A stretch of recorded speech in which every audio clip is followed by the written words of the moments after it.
En plus d'enivrer, ce précieux nectar distillé par les sociétés brassicoles peut être un sérieux facteur d'enrichissement. À la faveur de la Journée mondiale de la bière, les tenanciers des établissements de réjouissance sont unanimes sur un fait. Au-delà des jours ouvrables ou fériés, Stella ne mâche pas ses mots.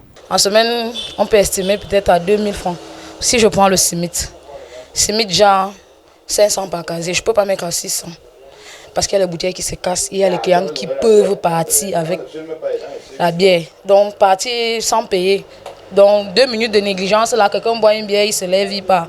Donc je suppose peut-être que le 100 francs du dessus, là, ça peut couvrir ces pertes-là. Maintenant, le week-end, c'est autre chose. Le prix de la bière semble connaître une nette instabilité en fonction de son lieu de commercialisation. Ici, la bière est vendue au prix homologué par les autorités, 650 francs. Là, la roubladise est motivée par une majoration de 50 francs, soit 700 francs. Une augmentation qui ne semble pas dissuader pour autant les fidèles abonnés, notamment Thierry. Peu importe le prix de la bière, ça ne nous dérange pas. Pourquoi boire?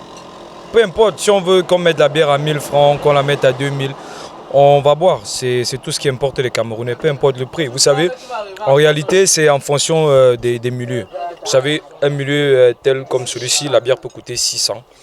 Et celui qui veut boire, celui qui n'a que 600, se permet de boire. Celui qui veut boire à 700, va chercher où c'est 700. Ceux qui s'approvisionnent encore auprès des dépôts sont très loin de percevoir les perdièmes payés par les sociétés anonymes des brasseries du Cameroun. C'est pas la brasserie, bon, c'est pas directement la brasserie qui vient me livrer.